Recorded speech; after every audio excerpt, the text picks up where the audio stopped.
ஹோட்டலில் சாப்பிட்ட இலையை எடுத்த பெண்களுக்கு இலைக்கடியில் காத்திருந்த சர்ப்ரைஸ் கிஃப்ட். மகளிர் தினத்தில் இப்படி ஒரு பரிசா என்று வாயடைத்து போன பெண்கள். சமூக ஆர்வலரின் நெகிழ்ச்சி செயல்.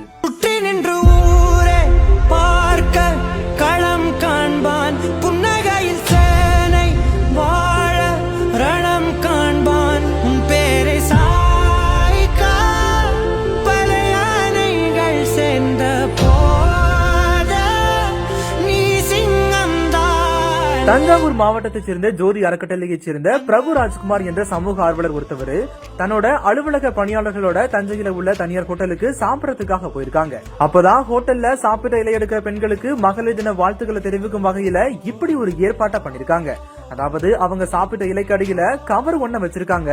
அவங்க சாப்பிட்டு முடிச்சதுமே வழக்கம் போல அவங்க சாப்பிட்ட இலைய அந்த ஹோட்டல்ல வேலை பார்க்கக்கூடிய பெண்கள் எடுத்த போது இலைக்கு அடியில கிஃப்ட் ஒண்ணு இருந்திருக்குது. அதை எடுத்து பிரிச்சு பார்த்திருக்காங்க. அவங்க கொஞ்சம் கூட எதிர்பார்க்காத வகையில அந்த கிஃப்ட்டுக்குள்ள 100 ரூபாய் கட்டு ஒண்ணு இருந்திருக்குது. இதை பார்த்து ஷாக் ஆனவங்க அதை எண்ணி பார்த்த போது அதுல 5000 ரூபாய் ரொக்க பணம் இருந்திருக்குது. இதையடுத்து சமூக ஆர்வலரான பிரபு ராஜ்குமார் இந்த மகளிர் தின விழாவில் உங்களுக்கான கிஃப்ட் அப்படின்னு சொல்லி அந்த பெண்களுக்கு கொடுத்திருக்கிறாரு. அது மட்டும் இல்லாம அவங்கள உட்கார சொல்லி சாப்பிட வச்சு அவங்க சாப்பிட்டதுக்கு அப்புறமா அவங்க சாப்பிட்ட இலைய இவங்க எடுத்திருக்காங்க.